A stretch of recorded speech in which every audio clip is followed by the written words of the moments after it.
Okay, the process been passed down for, of course, many generations. Everybody has a little bit of a change in the process, but in our process, as I learned it, was, you know, to put it up in a way where it always maintains the same exact process. Nothing has changed. In any condition, any wind, darkness, light, it doesn't matter. So the steps are always the same, so you can do it essentially blindfolded. Because essentially in the old days, this process was done by women and children. It didn't require a lot of strength. It just required skill. And that skill had to be maintained at a certain level, so it was passed on to children because they had a certain place in this process. And like when we tie the 3 poles together, we tip them up. It would be the children because they like to run around and do things quick. They run around real fast and then essentially lift themselves off the ground in the middle, and that cinches the rope at the top.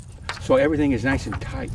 And so when you put the last pole on that has the canvas on there, they run around a couple more times, cinch it again, and they just make little, just simple knots, just loop it around and just let it drop, and the canvas will hold the knots.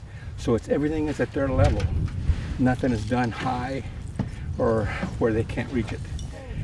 Even the pinning of these pins that are here, of course I did it with a ladder, but the children can, you know, they're pretty, you know, the mothers can lift them up, or they're pretty adaptable. They can grab on to stuff and just lift themselves right up and hold on to things and pin it, because it's a real simple process of putting it through the same holds.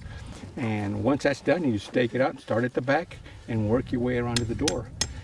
The only thing that slows this down somewhat is if it's windy. And if it's windy, that's why there's ribbons up at the top. Somebody keeps an eye on the ribbons and waits for that wind to die down just that little instant, and then go. And then they go around, bring that canvas around and pin it before the next gust comes, because the gust will take the whole thing down. The door always faces the rising sun, where, you know, of course we give thanks every day for that day. And so essentially we're doing it when we're setting it up even the day before.